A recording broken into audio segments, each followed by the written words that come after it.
In the latest episode of The Curse of Oak Island Season 12, the Lagena brothers discovered evidence that might finally prove there is a Viking connection to Oak Island. They discovered evidence that might have left their mark on the island, suggesting that Vikings, who supposedly appeared in a region nearby, might have actually left their mark on this island. In Newfoundland, Canada, Marty Lagena and his team searched over 600 miles to find Lansos Meadows, the only confirmed Viking settlement in North America.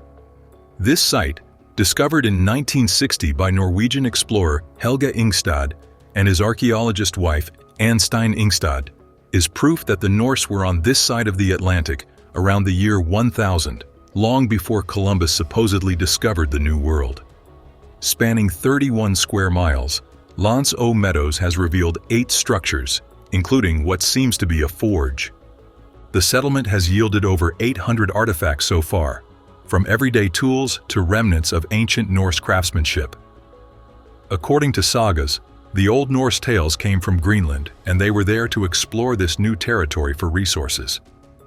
Marty and his team, along with archaeologist Laird Niven and metallurgist Emma Culligan, explored further into this Viking mystery, believing that the Vikings might have made it even further south, possibly to Oak Island.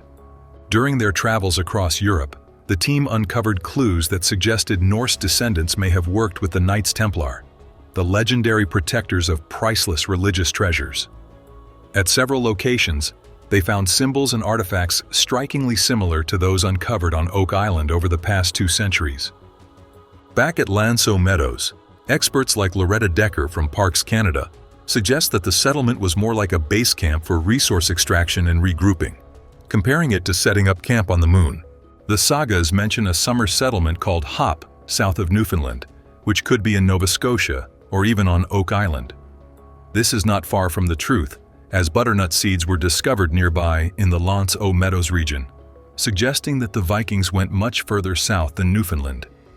The nearest place they could have come from is the Nova Scotia-New Brunswick area, suggesting they were on the move. If the Vikings made it to Nova Scotia, it is possible they reached Oak Island. The connections between the Vikings and the Pope are too strong to ignore.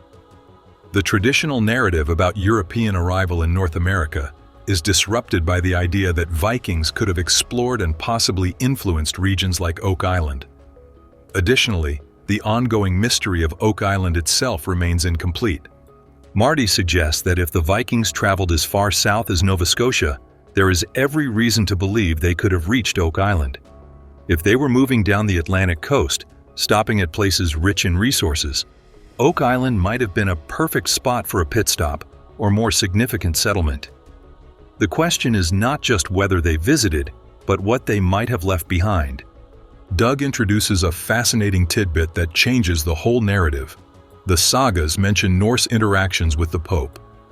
The Norse were known to interact with European powers, and the Catholic Church, with its influence and reach, often played a central role in exploration and land claims. If the Pope and the Norse had a connection, it is not unreasonable to think the Vikings could have been part of a larger operation involving the Knights Templar.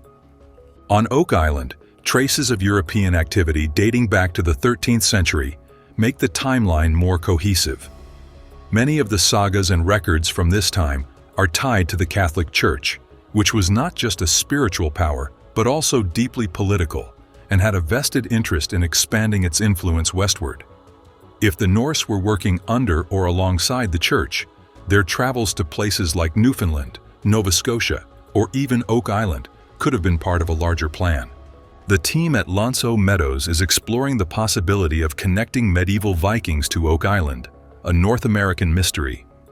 They met Ragnar, a blacksmith trained in Viking-era techniques, who provided technical expertise on tools and materials from the Viking for fragile historical artifacts.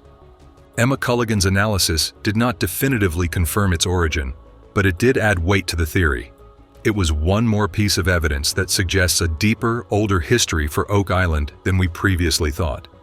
The team also explored bog ore, a naturally occurring iron deposit that is basically a Viking hallmark. Mark explained how bog ore, a mix of ferrous oxide and sand, was commonly used in Europe for forging tools and weapons as far back as the 5th century BC. It is also found in swampy areas, which just so happens to include both Lanços Meadows and Oak Island. If the materials match, it could be the smoking gun that ties Viking activity directly to the island. The significance of this potential connection cannot be overstated. Viking blacksmithing techniques were highly advanced for their time. If the arrowhead or any other artifact found on Oak Island was made using bog ore, it would be a strong indicator of Norse involvement. Marty summed up the situation perfectly. Oak Island has become incredibly complex. With so many different theories, artifacts, and timelines, it is a puzzle with pieces that seem to come from entirely different boxes. But every discovery, like this arrowhead or the bog ore, helps eliminate some possibilities while opening the door to others. The Viking connection adds a layer of richness to the story.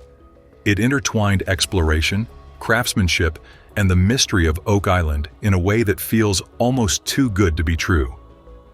Additionally, the possibility of a connection to the Knights Templar, who are often theorized to have used Oak Island as a secret repository for treasures and artifacts, is also intriguing. The Vikings were unrivaled navigators of their time, and their expertise in navigation and survival in harsh conditions could have made them invaluable allies. The artifacts found on Oak Island over the years make things even more interesting. The evidence of Viking presence in North America is a complex and multifaceted topic. Lanços Meadows is the only confirmed Viking settlement in the region. But other clues include butternut seeds found at the site, which suggests the Norse traveled much farther south than Newfoundland. This aligns with the sagas, which describe a place called Vinland, rich in resources. Other North American archaeological sites have discovered artifacts resembling Norse craftsmanship, such as the Maine penny, a silver coin from 11th century Norway, found in a Native American archaeological site in the 1950s. The Templar connection is another intriguing aspect of the Viking presence in North America. Historical records confirm the Templars were a powerful Catholic order during the Crusades, tasked with protecting pilgrims and managing vast wealth.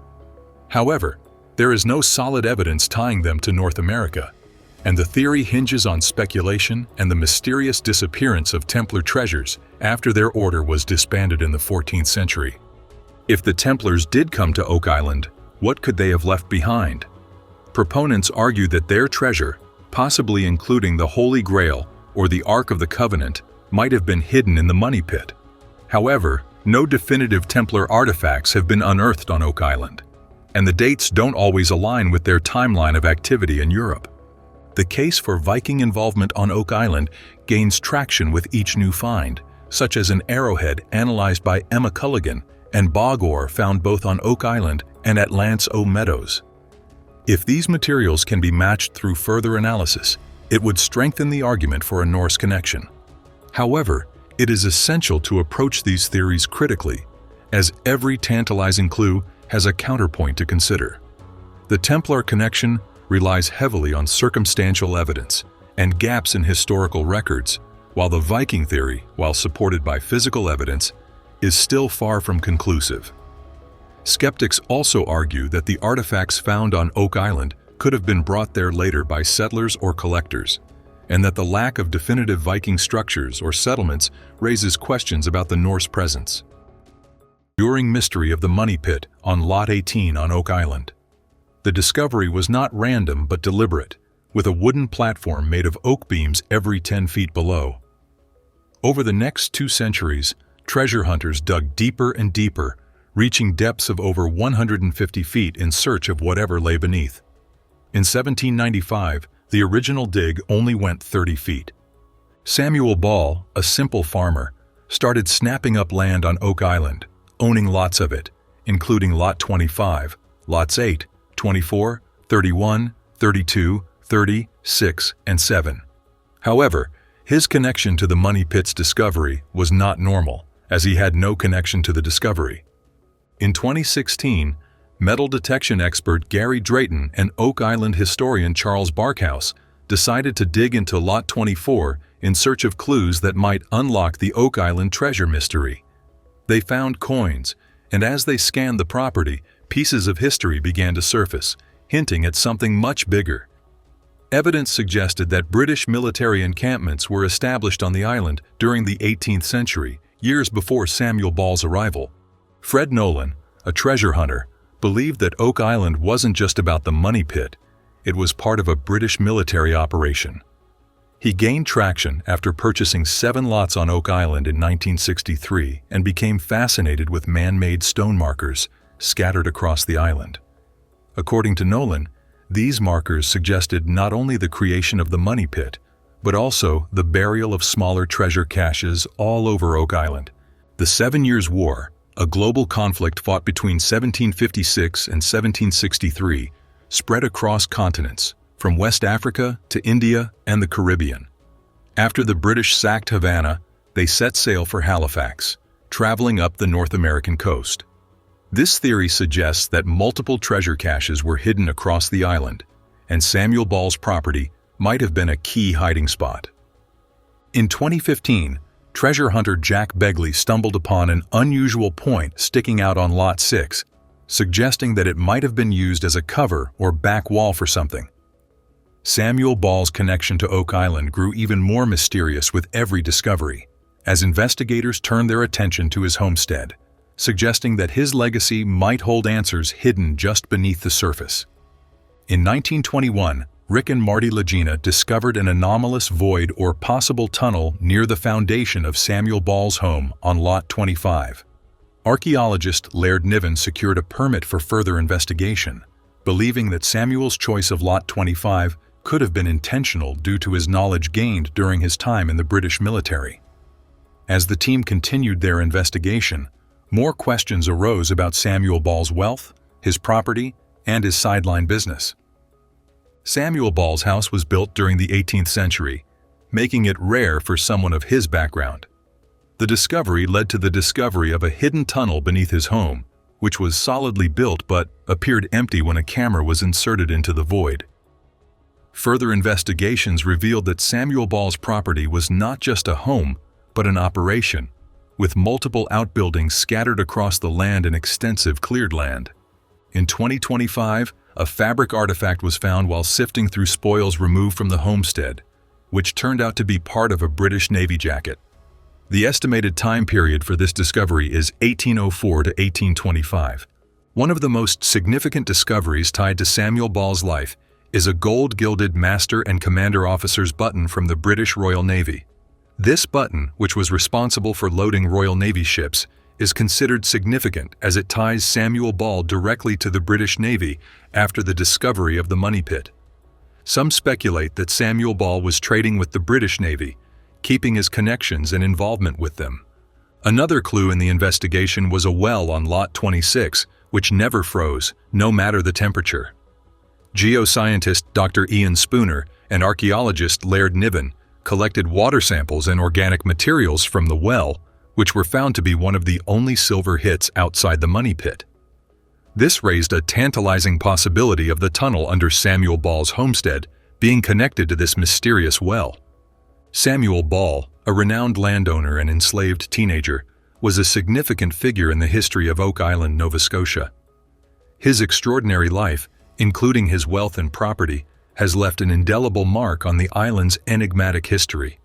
In 2022, while investigating the waters surrounding Oak Island, a team uncovered the remains of a massive stone wharf, which was larger than what a humble cabbage farmer would need for offloading crops. Some speculate that Samuel Ball built the wharf as part of a lucrative contract with the British Navy, supplying cabbage to prevent scurvy on their ships.